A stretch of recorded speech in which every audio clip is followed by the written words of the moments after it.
Técnico, com Fábio Pagotto, um podcast da FBVA, Federação Brasileira de Veículos Antigos.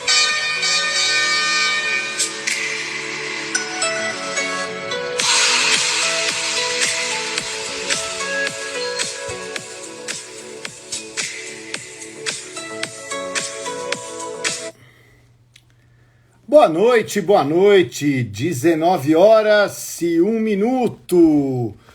Boa noite a todos, a turma está entrando aí, boa noite, Augusto Mosca, bom dia, boa noite Fred, Maurício Pereira, a turma chegando. Estamos iniciando então mais um Tempo Técnico. Eu sou o Fábio Pagotto, diretor técnico da FBVA e host dessa live, que também vai ser um podcast, Tempo Técnico, uma iniciativa da Federação Brasileira de Veículos Antigos, gestão do presidente Dr. Altair Manuel. Mensalmente, a Federação Brasileira de Veículos Antigos transmite aqui no Instagram 4 programas sobre diversos temas do antigo mobilismo no Brasil.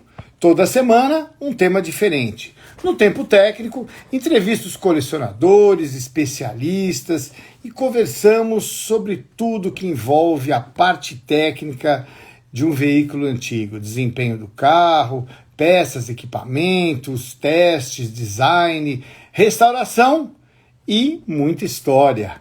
Afinal de contas, o que é um carro sem história, né? Hoje nós vamos ter um convidado que tem muita história para contar para a gente. Também temos outras lives e podcasts, como o Talk Show com José Paulo Parra, A Hora Delas, com a simpática e agradável, carismática Gissa Bifano, e o Papo de Rally, com o Marcelo Mantelli. Uma hora de muito conteúdo e muita descontração, toda quinta-feira, às 19h, aqui no Instagram da FBVA. É um veículo de comunicação muito importante para que a Federação Brasileira possa fortalecer o compromisso com cada um dos clubes associados no país e divulgar a nossa paixão, o antigo mobilismo e a paixão pelos veículos antigos. Bom, antes de chamar nosso primeiro convidado, vamos passar os informes, quais são os próximos eventos, as próximas coisas que vão acontecer aí para esse mês de dezembro. Então vamos lá. No dia 3 de dezembro, encontro dos associados, amigos do Clube do Chevrolet, em Indaiatuba. O Chevrolet Clube do Brasil organiza esse evento ali em Indaiatuba. Também no dia 3 vai acontecer o Antigos no Cristo, em Muriaé, Minas Gerais, Rio Minas. Também dia 3, nossa, esse dia 3 está agitado aí no Brasil todo. Vai acontecer o primeiro Búzios Old School Vintage em Armação dos Búzios, Rio de Janeiro. Quem organiza é o Clube de Veículos Antigos de Búzios. Se eu soubesse antes, eu acho que eu ia no dia 3. Adoro Búzios. E dia 5 de 12, a Galachata 2021, né? A turma aí do Galaxy Club promovendo a Galachata. E também no dia 5, o Encontro de Veículos Antigos de Nova Prata. Que legal! Olha quantos eventos aí para finalizar o ano, né? E hoje também vai ser o nosso último Tempo Técnico desse ano, né? Espero que a turma curta o nosso convidado. É uma pessoa que eu conheço há muitos anos e é uma enciclopédia de Volkswagen. Vamos falar então quem é o nosso convidado de hoje. Muita gente já ouviu falar Herr Alexander Gromov. Eu chamo ele sempre de Herr, né? Alexander é uma pessoa, assim, uma figurinha carimbada do mundo dos Volkswagen. Uma pessoa que é um historiador, foi responsável pela criação do Fusca Clube e datas especiais e divulgou o nosso Fusca no mundo inteiro. Então, vamos ver se o Alexander já está aí para iniciar o nosso papo. Hoje acho que vai ser muito bacana. Prometo que eu vou falar pouco hoje, porque o Alexander tem muita história para contar. Vamos ver se está aqui o Alexander. E já chamei aqui, vamos ver se ele aceita o nosso convite. Aliás, adorei a figurinha aqui dele. Olha lá, acho que já está conectando. Olá, Herr Alexander! Tudo Herr bem? Pagotto. Que prazer falar com você. Que legal, mais uma vez encontrando aqui, mesmo que virtualmente, faz tempo que a gente não se vê, né? Eu acho que seguramente uns 3 anos aí que a gente não se encontra. É verdade, é verdade.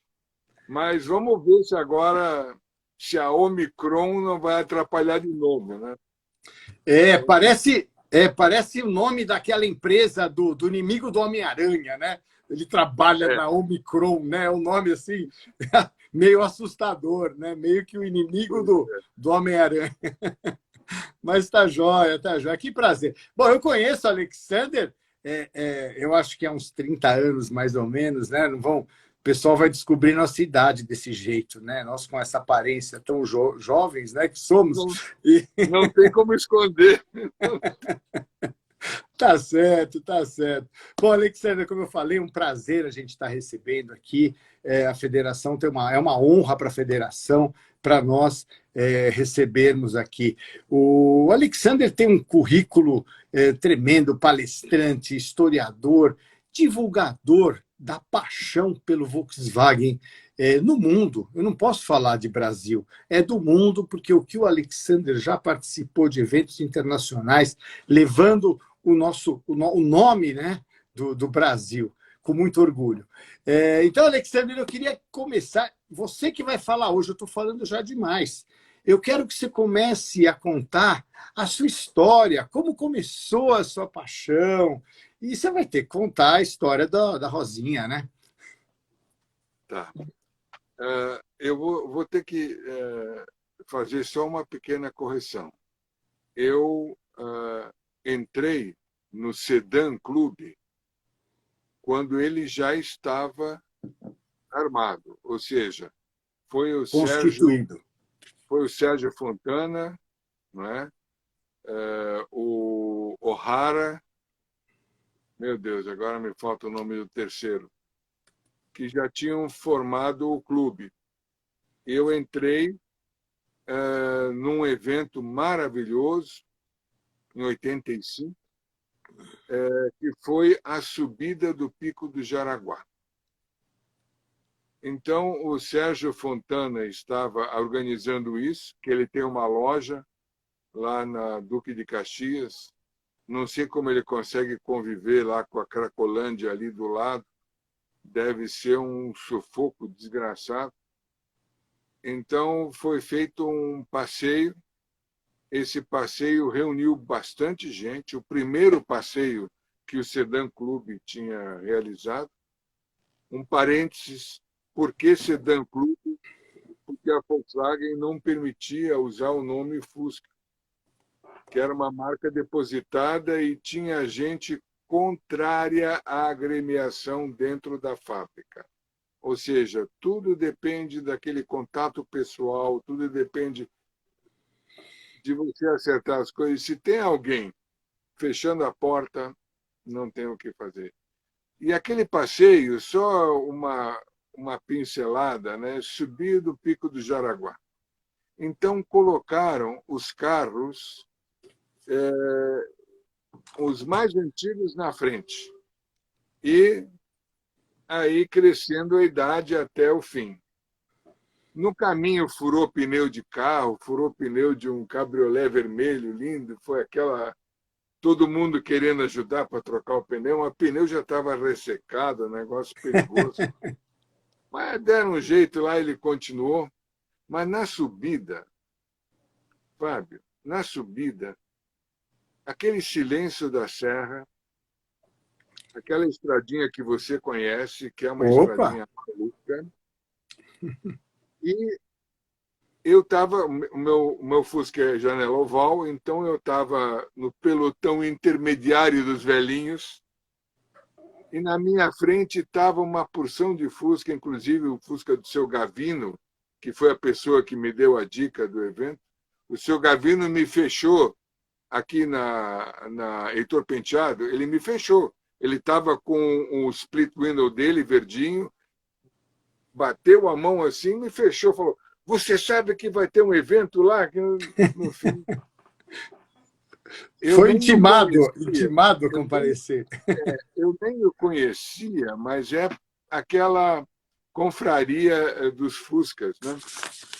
Então, na hora de subir, naquele silêncio, os Fusquinhas subindo, você só ouvia o barulhinho daquelas máquinas de costura. Meio sofrendo, os da frente tinham um motor 960 ainda, era um split window original, quer dizer, não era nem Que motor legal. militar, com aquela roda aro 16 fininha. É que não tinha como filmar naquele tempo, não tinha. Aquilo seria um filme para guardar para sempre. Sensacional, sensacional. Então, sim, o terceiro que criou foi o Demetrius Bergamo. Ah, Então, Bergo. tinha o Sérgio Eduardo Fontana, O'Hara e o o Bergo. Eduardo É. O'Hara e o Demetrius Bergamo. Eles fundaram o clube, incentivados pelo Expedito Marazzi, num encontro Brahma de carros antigos. Salão Brahma de Sim, automóveis antigos. participei. Só carros nacionais. O Salão Brahma era só para carros nacionais, só para carros brasileiros. E saudade do grande Expedito Marazzi. Eu fiz aula com ele em 82, 83, fiz o curso de pilotagem e foi um dos responsáveis por me deixar apaixonado por automóvel. Ele escrevia na época na revista Motor 3 e tinha toda a história. Quando eu li as quatro rodas, né, e via teste de Expedito Marazzi, grande Expedito Marazzi. Saudade, um professor, viu? Então, estavam os três chocando os seus respectivos Fuscas, e o Expedito chegou lá e falou: "Escuta aqui, por que vocês gostam tanto de Fusca? Por que vocês não criam um clube?" Foi aquele momento que, então, os três se uniram para fazer o clube, juntando mais gente, é lógico. E aí eu entrei com esse clube pronto, ou seja, eu não fui o criador do clube. Certo. Não, não, tá Como, explicado. como, É que como, como se diz, não se faz mesura com chapéu alheio. tá mais do que E, esclarecido, tá mais do que esclarecido. E o gozado é que, assim, você falando dessa época, só querendo fazer um parênteses para quem está assistindo, né? Esse clube, em 1985, era o clube de um automóvel que ainda estava em linha, né? Porque o Volkswagen, o Fusca, ele saiu no ano seguinte, em 86, de linha. E quando a gente fala do veículo antigo com 30 anos, em 85, um Fusca com 30 anos era 1955, né? Era o ovalzinho, que depois você vai falar. Mas, assim, olha que legal, né? Hoje, quando a gente fala, puxa, um carro 87 ou 90 não é antigo, tem 30 anos. É que nós vimos, nós que estamos somos mais velhos, a gente viu esses carros na concessionária, fala, pô, não pode ser antigo o carro que eu vi, né, novo. Mas é isso aí, né? O carro com 30 anos é antigo, né? Mas que legal. Então, a sua primeira participação foi aí em 1985, nesse evento, aí adorou a ideia do clube, né? Aí já começou a participar. me inscrevi no clube, comecei a participar. Eu sou uma pessoa irrequieta em termos de organização, em termos de fazer as coisas funcionarem. Rapidamente eu fui para a diretoria do clube e aí ascendi a presidência e começamos a trabalhar. Naquela época também eu estava procurando um livro sobre a história do Fusca e em português não tinha. E eu comecei a pesquisar e fiz uma campanha que teve a ajuda de toda a imprensa nacional. Foi impressionante. A campanha chamava Em Busca do Fusca. E eu tenho recortes de jornal de Roraima, falando: oh, vocês têm alguma coisa para falar do Fusca? Mas não foi uma coisa fácil, recebi algumas contribuições, mas eu também tive casos de pessoas que tinham material para contribuir e disseram: eu prefiro jogar no lixo do que entregar para você. Então, é uma mentalidade meio complexa de entender e tudo Tem de isso tudo. tem de tudo. Sempre tem E de tudo. aí nós começamos no clube a trabalhar. Aí o Sérgio Eduardo Fontana, que é uma figura ímpar, é uma pessoa maravilhosa. O Sérgio Eduardo Fontana começou a fazer os bananinhas, que eram os boletins do clube, na máquina de escrever no balcão da loja dele.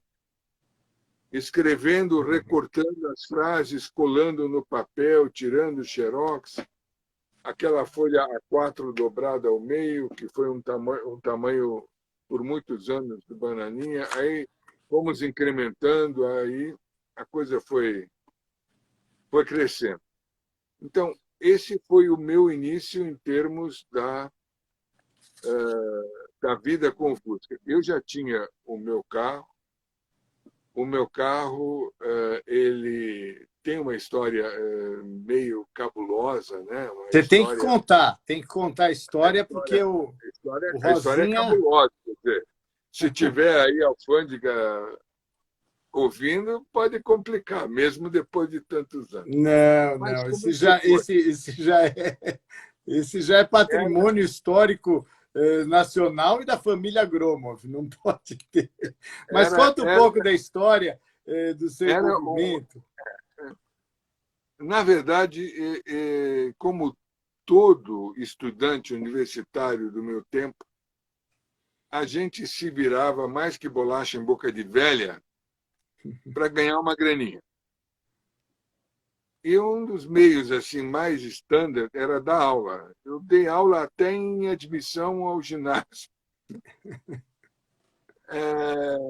O pior foi dar aula em curso de madureza na cidade Ademar naquele tempo, na Imagino. década, fim da década de 60. É. Mas eu também tinha uma parte de luxo, luxo.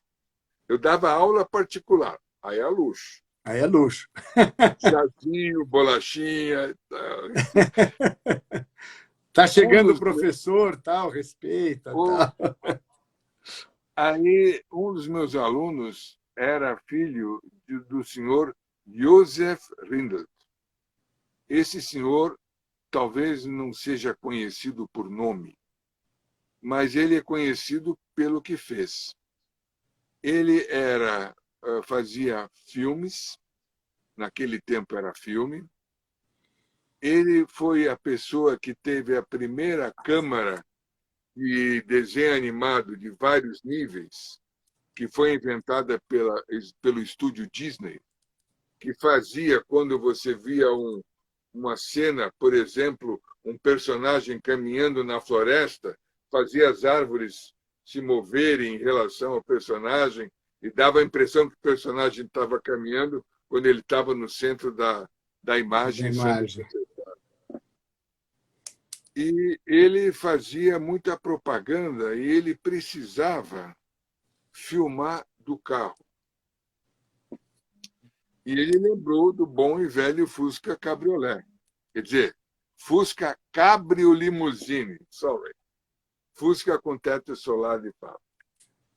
Mas naquele tempo não tinha Fusca praticamente com teto solar de fábrica no Brasil, só na Alemanha. E para trazer carro da Alemanha era complicado. Mas tinha um truque. Tinha um truque de fazer com que você estivesse usando o carro na Europa por algum tempo, por um ano. Aí o carro ganhava uma placa oval, que era carro em trânsito alfandegado, e vinha não pagando imposto. Pois esse senhor Joseph Rindel fez todo esse procedimento com uma amiga dele lá da Alemanha, que comprou o carro no nome dele. Olha a maracutaia. Comprou o carro no nome dele, passado um tempo embarcou o carro para o Brasil. O carro veio para cá e ele montou um tripé que se adaptava no trilho do teto solar. Ele armava o tripé ali. Fez um E câmera car. fez um câmera car e ele filmava. E como a suspensão do Fusca é gostosa, ele fez muitos filmes assim. Eu não Pois sabia bem, dessa história, hein? Que legal. Não sabia dessa história do Rosinha. é o segredo. Agora você já contou para todo mundo. Tudo bem. Não, nós estamos com pouca gente vendo, não tem Então tá problema. bom, tá bom. Fica entre nós, os menininhos da escola. Tá bom. Então, o carro veio e ele usou. O carro sempre ficava parado na entrada de Caos quando eu ia dar aula. Ele morava na rua de cima, em relação à rua da casa dos meus pais, num bairro chamado Jardim Prudência, que fica depois do aeroporto, aonde a gente morava. Conheço Aí, bem. aí, naquela época, o meu carro era um Chevrolet 47, 4 portas, preto. Tinha sido táxi. Estava com a suspensão, bandeja de suspensão soldada no chassi. Nossa. Tanta folga que aquilo tinha. Carro de O motor praça. era de praça. O duro, eu andava com aquele carro, nossa, eu, boizão, né? De Chevrolet 45. Olha que 4 figura portas. absolutamente ridícula, né? E eu tinha colocado, naquela época do Flower Power, né? Eu coloquei umas flores no carro. Ah, que legal, que legal. Mais ridículo não podia ser. E eu andava eu ia lá na Augusta. Augusta era o point, né? Sim. Só que não com o Chevrolet 47. Putz, E gente. às vezes as pessoas já iam com a mão na maçaneta para abrir, Achando, pensando que táxi. era táxi. Então eu desabilitei a maçaneta traseira, ela abria, ela movia, mas não abria. Eu Deixou não ela aguentava boba. mais, não aguentava mais a pessoa entrar no carro e eu ter que explicar que não era. Mas o meu Chevrolet entregou a alma. Eu fui com esse Chevrolet com a minha irmã, que Deus a tenha, para Porto Alegre, voltei. Olha que Então, legal. o carro andava. Mas aí ele entregou a alma, o motor acabou e decidimos trocar de carro. Decidimos quem? Eu com as minhas economias, minha irmã ajudou, meu pai ajudou. Então fizemos uma vaquinha familiar e compramos o Fusca do senhor Vindas que estava à venda. E assim que Que ano veio. foi isso, mais ou menos? Isso foi em 1971. 71. Fala o ano do Fusquinha, que é 55, do Fusquinha? Ah, eu fiz uma pesquisa, ele sempre foi declarado na, na alfândega, em toda a documentação, como 55.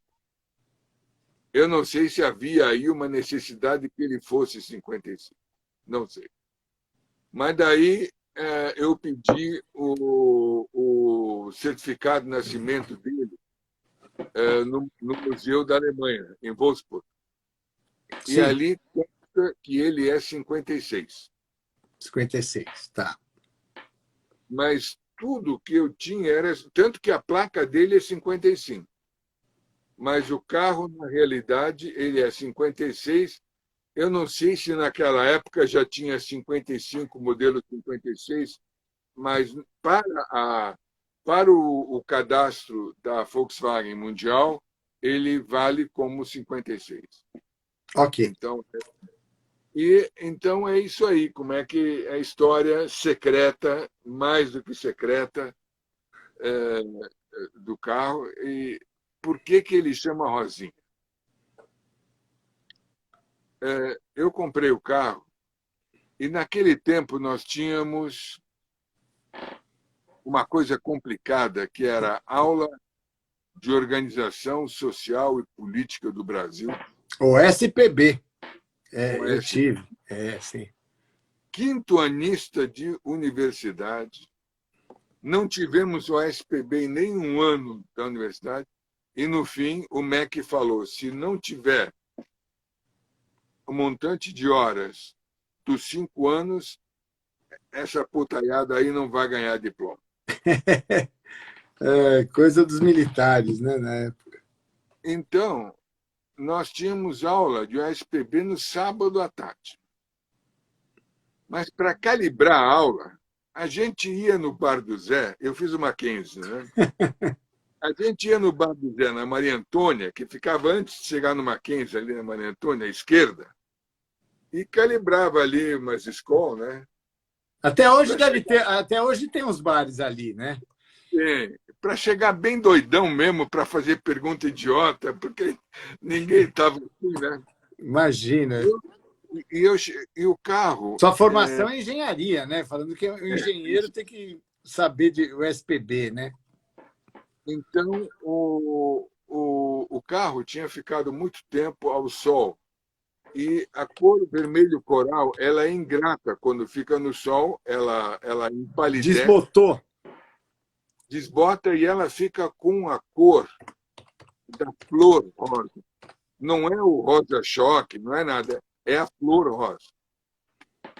Eu cheguei e tenho ainda um amigo, o nome dele é Cristiano, não vou dizer o sobrenome. Ele era muito abastado. E eu tinha comprado o carro com a ajuda da família. E estavam lá os colegas, que nós tínhamos combinados para a nossa cervejinha. Ele olhou e falou, lá vem o Gromov com a rosinha dele. A rosinha dele. Espezinhando. E aí, todos os colegas levantaram, vieram, me deram um abraço, me deram parabéns para tentar quebrar aquela atitude, aquele bullying, né? Mas na época era sarro, não era bullying. Né? Estava tirando um sarro. Mas é ruim, né? Lógico que é ruim. Sarro é... Bom. Então, aí que surgiu o apelido. O apelido surgiu de um camarada espezinhando o carro. E assim, mas... E aí aí se tornou um apelido carinhoso, né? Depois. Todo mundo fala carinhosamente do Rosinha. Não, e aí tem uma passagem que é incrível. Tinha um rapaz de cor que era limítrofe. Ele mentalmente limítrofe. Mas ele era... Todo mundo gostava dele e ele cuidava dos carros. Naquele tempo, a gente estacionava a 45 graus na Maria Antônia. Na Maria Antônia, eu lembro, na esquerda. À esquerda, 45 graus. Sim. Eu conseguia sempre um lugarzinho ali, às vezes deixava no estacionamento, mas ali. E, naquele tempo, a gente não tinha nada de desenho por computador, nem computador nem existia. Então, a gente andava com régua T, curvas francesas, pasta de desenho, rolo, tubo de papel vegetal para as aulas de desenho. E imagina... Compasso, transferidores e tal também, que era... Isso era uma mala tiracolo, né? Mala tiracolo. Aí uma vez eu estava descendo era noitinha, já tinha terminado uma aula, eu estava querendo colocar o material dentro do carro, e aí chegaram algumas pessoas em volta. Você que é o dono do Rosinha? Você que é o dono do Rosinha? Já era famoso. Porque o Pelé, esse rapaz limítrofe que cuidava dos carros, não deixava ninguém encostar no carro. Ele não põe a mão no Rosinha, não sai de perto do Rosinha. Ele tinha uma atitude meio estranha, mas ninguém levava a mal, né? Então o carro, naquele trecho, era muito mais. O americano tem aquele negócio de você ser popular na faculdade ou na escola, né? Então eu não era popular, mas o meu Mas o carro era Rosinha, sensacional, é. E o Fusca sempre teve esse lado carinhoso, carismático do Fusca, né? O Fusca, pela figura dele e tal, já é um carrinho carismático, né? Aí Rosinha com teto solar ficou uma coisa pitoresca na época, né? Lembrando que essa época ele não era um carro antigo, ele era um carro de uso, era um carro já com alguma idade, mas não era um carro considerado um carro antigo, de coleção. Era um carro de uso e diferente, né? Por ter o teto solar, por ter uma cor diferente, o vidrinho oval atrás, né? Devia ter sido muito legal nessa época, né? E com certeza, Rosinha também, várias namoradas deve ter conseguido com Rosinha nessa época, né? naquele tempo havia um problema, né? Porque não sei se você lembra que foi o tempo no qual surgiu a pílula. Ah, tá. Então era a época E do no Revolução qual Sexual. havia uma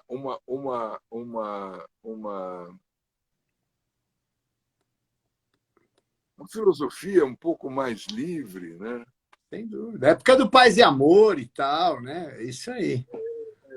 Exatamente, exatamente. Exatamente. Isso é aquela cultura que veio da Guerra do Vietnã americana, logo depois daquilo, não faça guerra, faça amor, né? Muito legal. Pegou uma época boa, pré-AIDS, né? Que depois a turma mais nova, quando pegou a época da AIDS, né? Então, eu estou só imaginando como você deve ter se divertido, né? E como as meninas deveriam gostar de passear naquele fusquinha diferente, rosinha, né? Legal. É, não, eu diria que não havia preconceito contra a Fusca naquele tempo. Isso. O Fusca era um carro carismático, sempre foi, né? Por isso do sucesso no nosso país, né? E bom, já que a gente está falando do seu carro, né? Eu conheço já há muito tempo, é a sua marca registrada, né? Até quando a gente entra na rede social, tem sempre o desenho. O Rosinha tem que estar aparecendo, você dando tchau no teto solar, alguma coisa, né? E foi também curioso que eu lembro mais ou menos da história, eu quero que você conte para todo mundo, quando ele sofreu uma restauração de verdade, de para-choque a para-choque, né? Conta como foi aquela grande restauração do Rosinha, quando você falou, agora vou fazer ele de ponta a ponta. É uma coisa que todo dono de automóvel antigo sonha. Nem todo mundo consegue, mas eu consegui.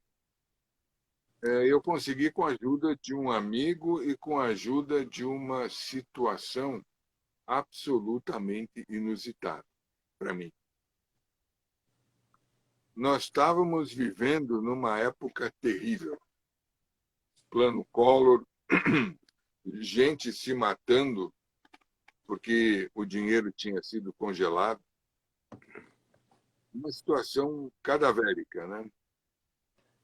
Mas nesse turbilhão todo, eu procurava uma oficina para fazer reforma. E eu estava lá na fábrica, uma hora, da fábrica da Volkswagen, e fui ver uns amigos. O Bob Sharp estava lá, né? E outras pessoas. E um dos amigos era o Ronaldo Berg, figura maravilhosa, um gentleman. E eu comentei com ele, falei, Ronaldo, você não conhece uma oficina que eu possa restaurar o meu carro? Ele falou, espera aí, vou falar com o meu chefe aqui. Ele foi falar com o chefe dele, e no fim ele me veio com a resposta, pode. Eu falei, pode o quê? Pode trazer teu carro que a gente reforma aqui na Lazero.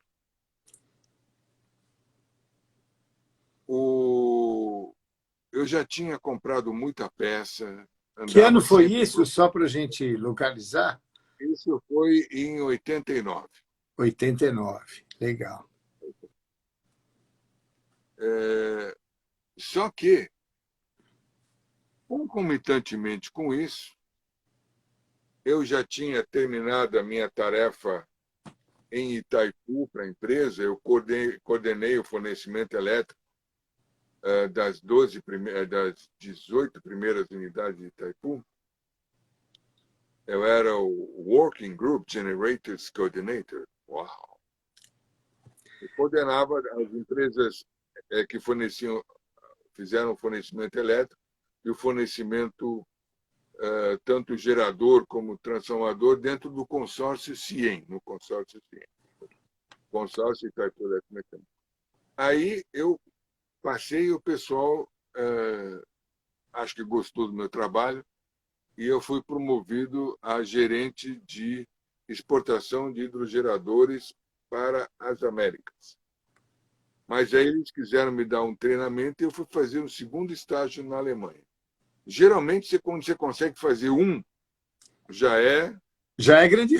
Dois Esse nego é bom, esse nego é bom.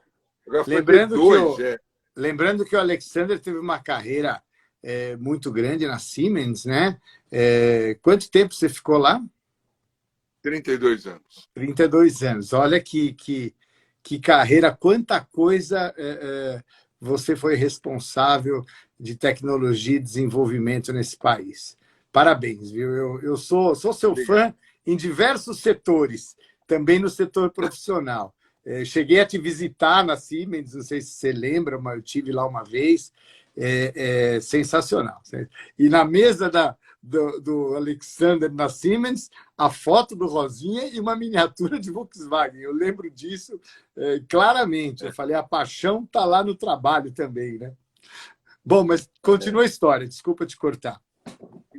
Então, eu fui para a Alemanha e na Alemanha eu tinha condições de, devido à diferença cambial entre o salário alemão e o salário e o real, na época não era real. Eu acho que era cruzado novo, alguma coisa assim. Eu acho que era.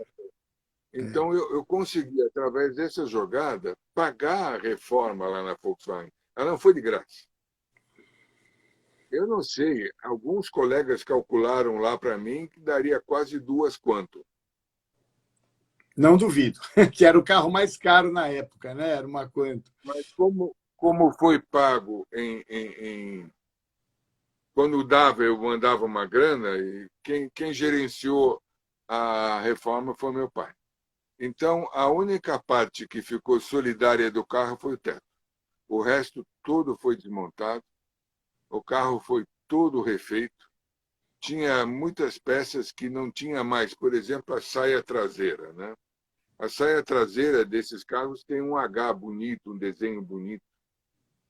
Então, foi enxertada o miolo daquela parte numa saia nova, soldado com estanho e feita uma peça. Quer dizer, esse é um exemplo. E a história uma das histórias mais emocionantes é a da tinta.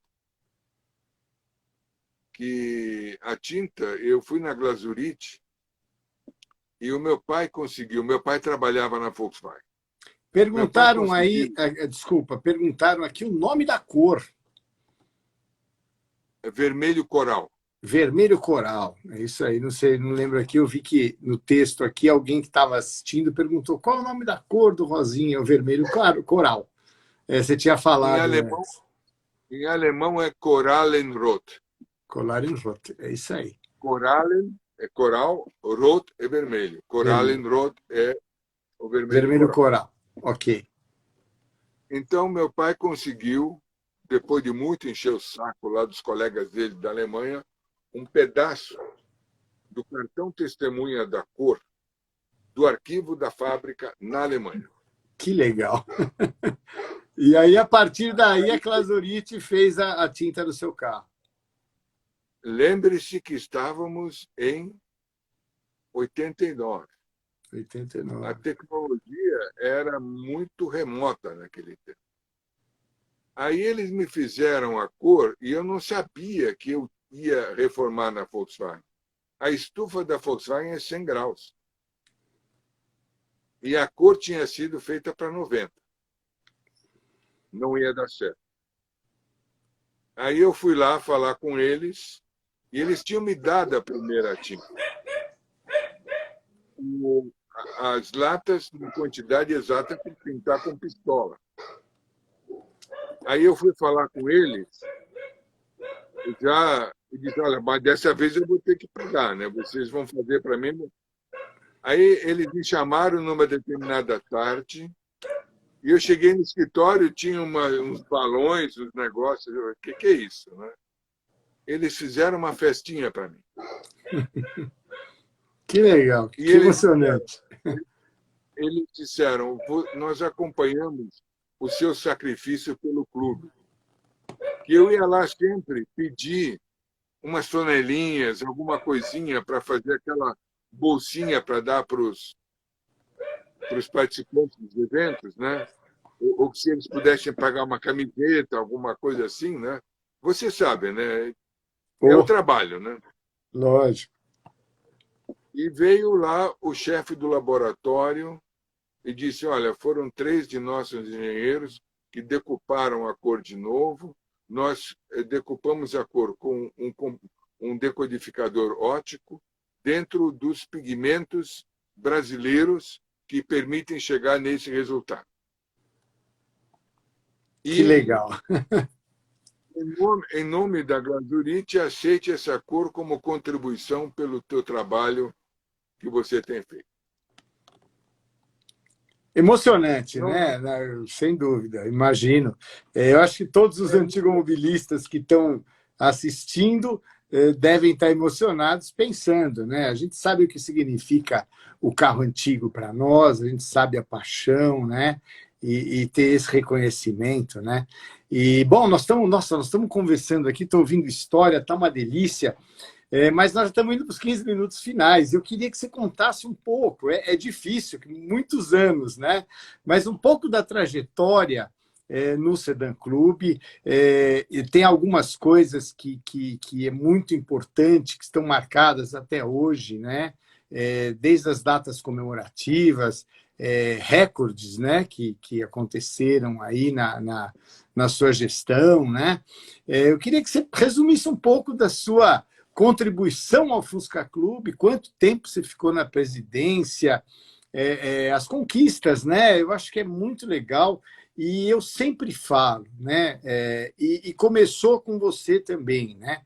A importância do clube de carro antigo, né? A partir do clube é que você desperta o interesse de se preservar, de se conservar, não só o carro, a história da fábrica, a história do país e a nossa história, aquilo que a gente viveu no carro, né? Então, faz um resumo para nós do que foi participar do Sedan Clube. Eu lembro de uma matéria que você escreveu em 1990. Existem Fuscas na China, que eu lembro que você fez uma viagem para a China a trabalho e estava tirando foto dos Fuscas que você achou na rua. Conta um pouquinho da sua trajetória. Só tinha um. Bom, os tópicos, né? Vamos lá. A primeira coisa foi que em 98 houve uma abertura para nós. Aí entraram pessoas na jogada, gerentes como o Luiz César Basso Barbosa, um outro amor de pessoa, né? E outras pessoas também que toparam ajudar o clube.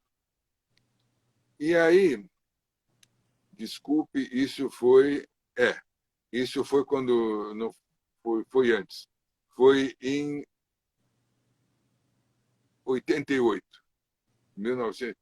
O Fusca tinha saído em 86, o Fusca já estava fora de linha, a gente já era de um clube de carros antigos, agora sim. Sim. E aí a fábrica decidiu também, junto conosco, fazer um grande evento comemorativo que nós chamamos de Dia Nacional do Fusca. Esse Dia Nacional do Fusca era para ser no dia 20 de novembro. Só que no dia 20 de novembro, o autódromo de Interlagos estava ocupado. Ele passou para dia 20 de janeiro, mas não tem ligação alguma com nenhuma data da história do Fusca no Brasil. Absolutamente nada. Era uma data que foi lançada para um evento fortuito. E nesse evento, foi feita uma semana, venda de peças, foi feito ofertas de fazer um check-up mais barato e tudo. Então, foi lançado o Dia Nacional do Fusca com um belíssimo evento em Interlagos. Interlagos passou a ser a sede dos nossos eventos. Só que aí teve, novamente, por uso do autódromo, eles passaram para o meio do ano. Então, nós temos um grande evento que é o Dia Nacional do Fusca. E aí, em 89, foi praticamente junto nessa época, eu fui para a Alemanha para passar 3 anos, praticamente, 2 anos e meio.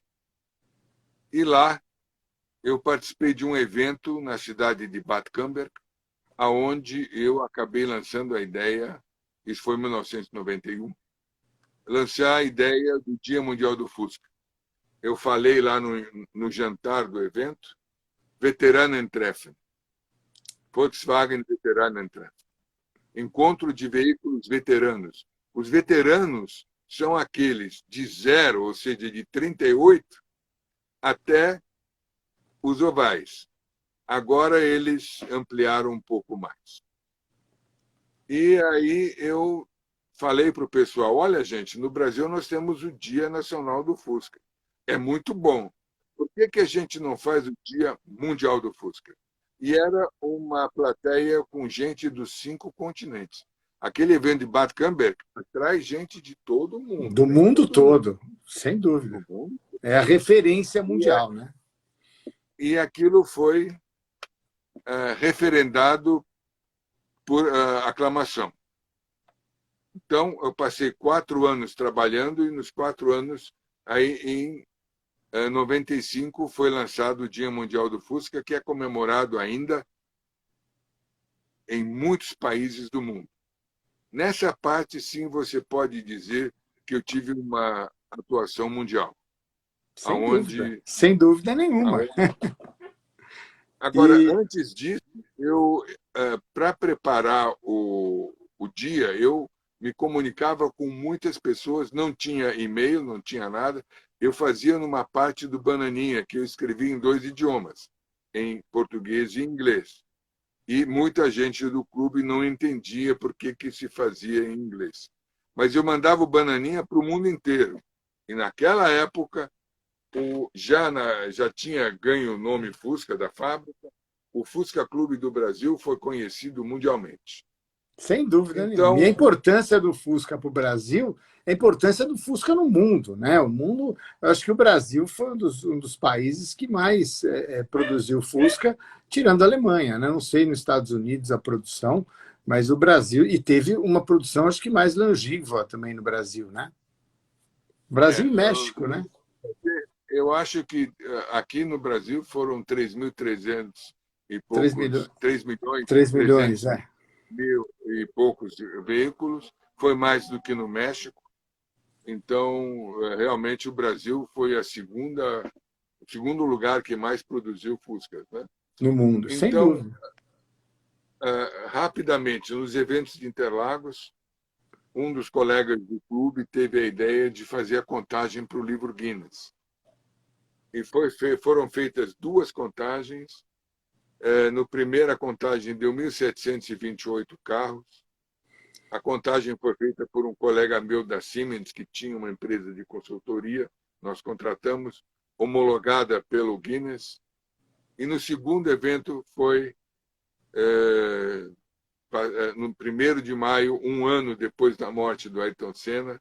Fizemos uma lindíssima homenagem ao Ayrton Senna naquele evento. E nós tivemos 2.728 carros. E esse recorde registrado no Guinness, não foi quebrado. Eu não E eu vou dizer estava que lá. Eu estava lá.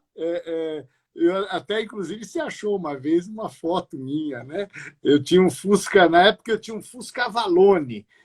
O Avalone fez uma réplica do Fusca conversível e eu fui com a minha então namorada, hoje a minha esposa, né?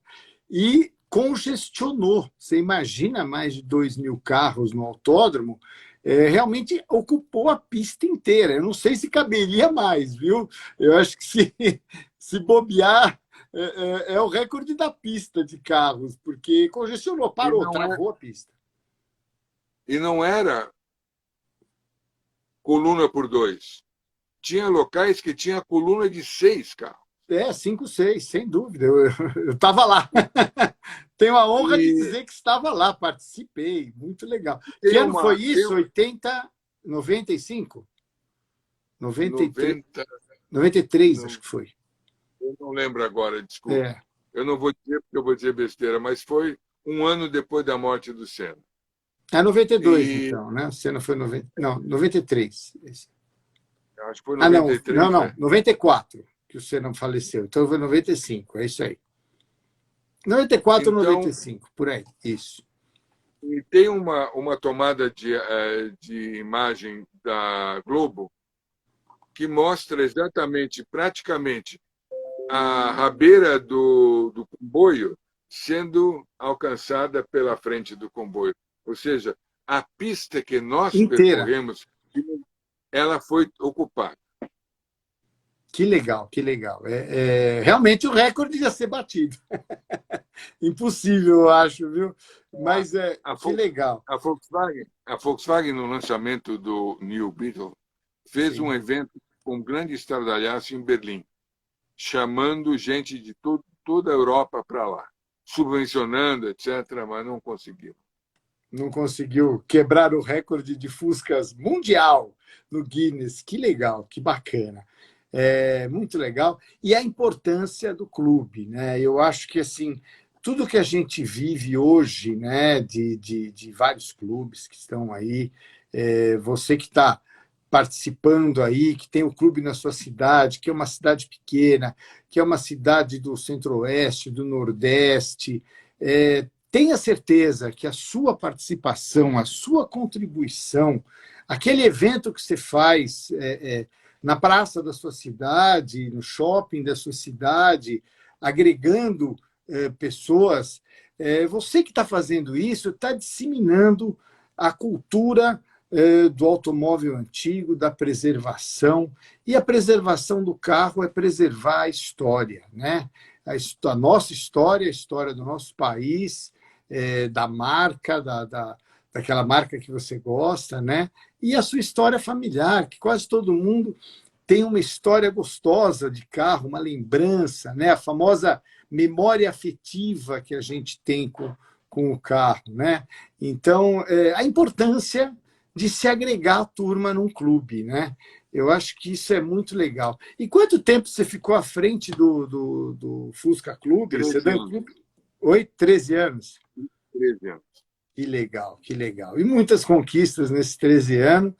Nossa, Alexander, a gente só tem que te agradecer a sua contribuição para o antigo mobilismo em geral, tá? Isso é muito importante. Eu sei que a gente faz as coisas por paixão e tal, mas é um disseminador da história. Fala para mim, dá tempo cedido. Uma coisa que também é muito especial, muito rara e que eu não tenho explicação, foi o fato de eu ter concorrido, porque me colocaram um nome lá, para o antigo mobilista do ano, concorri com gente como Steinbruch e ganhei por um voto no total como antigo mobilista do ano. Eu considero aquilo o Oscar pela carreira, Oscar pelo trabalho realizado. É estranho. Eu sou um colecionador que só tem um carro. É muito legal, Na época muito eu tinha legal. dois, Mas é isso eu aí. tinha o TL, eu tinha o TL também. Teve dois. Mas, mas não é raro e eu acho que aí tem aquilo que você disse do pessoal reconhecer o trabalho feito. Sem dúvida nenhuma, sem dúvida nenhuma. Tudo que você fez pelo antigo mobilismo e pelo nosso país, né? Porque assim, eu lembro que quando aconteceu o Dia Mundial do Fusca, né? Eu me senti orgulhoso de pensar um brasileiro tá lá na Alemanha, na casa da onde foi criado tudo isso, está dando a sugestão, está sendo ouvido, está sendo reconhecido mundialmente. E o que você falou, né? Não importa ter 100, 200, 300 carros. Você tem que ter um carro, ou às vezes nenhum. Você ter a paixão, você ter o amor pelo carro. Né? A Rosinha não estava lá, você ficou na Alemanha de 3, 4 anos, longe do seu Aliás, carro.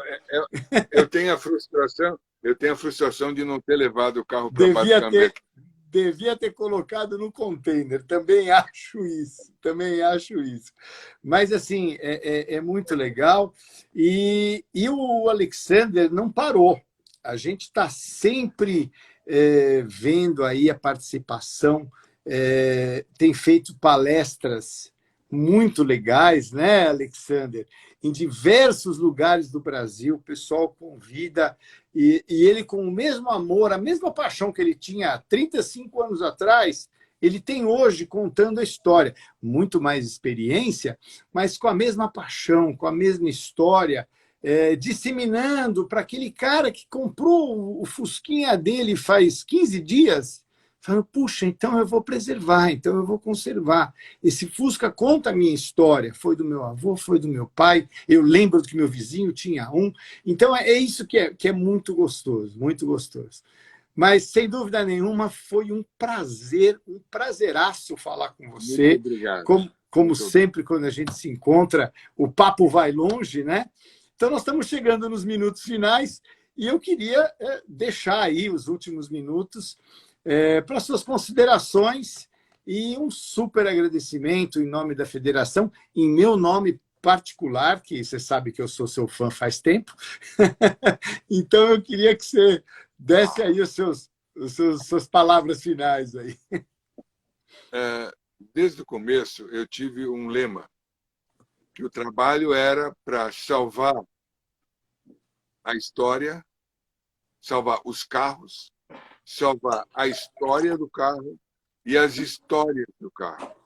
As histórias entre os proprietários e os membros da família de 4 rodas que moram na garagem. Então, é isso que eu gostaria realmente de dizer. É um trabalho realmente intenso, agora através de artigos que eu escrevo semanalmente para o portal Autoentusiastas, também coloco alguma coisa no Maxicar. Então, o Maxicar, eu tenho amigos queridos no Maxicar também.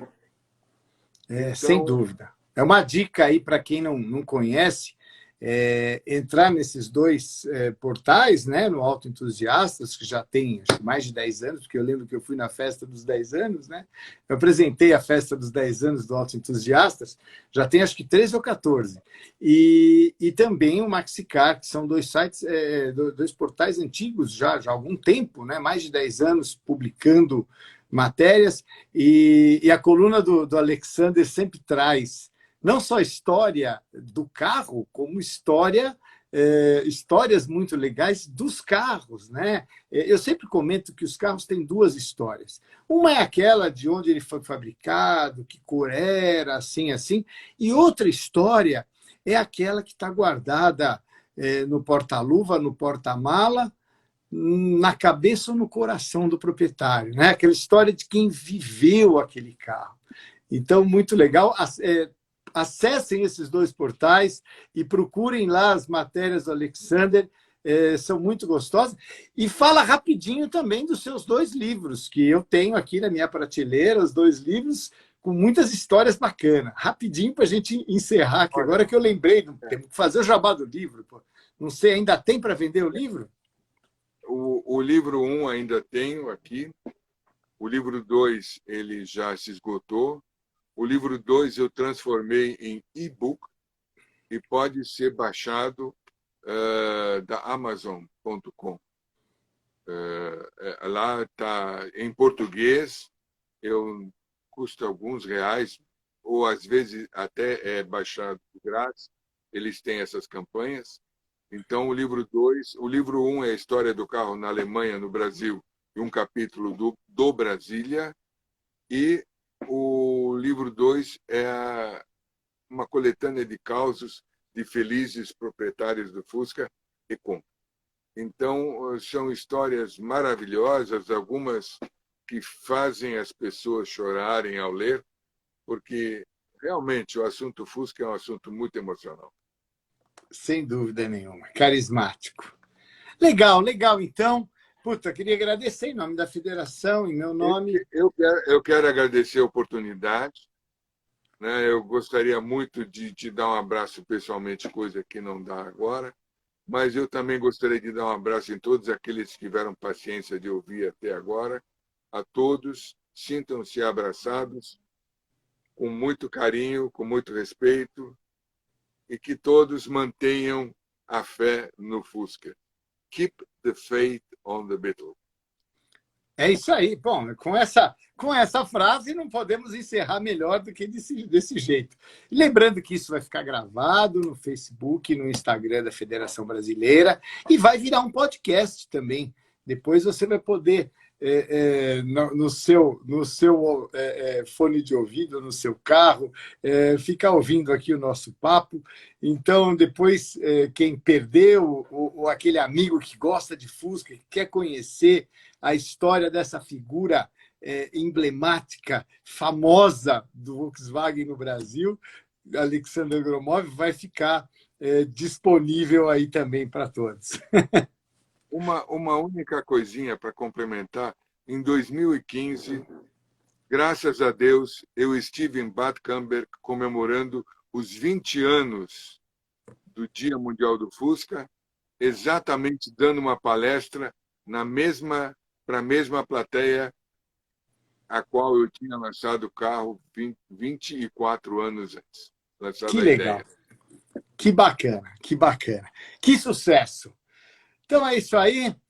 Agradecer ao Alexander, agradecer a todos que tiveram a paciência de ficar. Uma hora rápida. Essa hora, para mim, teve 15 minutos, porque é tão gostoso a gente conversar. E em breve vamos nos encontrar pessoalmente. Eu acho que 2022 promete vários encontros, que aí é o ideal, né? A gente se vê, se abraçar do lado das máquinas que a gente tanto ama, né? Tá bom? Boa noite. Muito obrigado. Um abraço. Boa noite. Boa noite. Forte abraço. E para o pessoal que está assistindo, assim a gente encerra o nosso tempo técnico dessa última quinta-feira. Esse é o último do ano. Então, nos vemos em 2022. Com certeza, esses encontros da Federação vão continuar também em 2022. Então, obrigado a todos. E lembrando que vai ficar gravado aí no Instagram da Federação. Quem quiser assistir depois, divulguem nas suas redes aí para a turma, quem perdeu, poder assistir. Tá bom? Boa noite, fiquem bem, se cuidem, que está passando, já está acabando essa pandemia. Um abraço.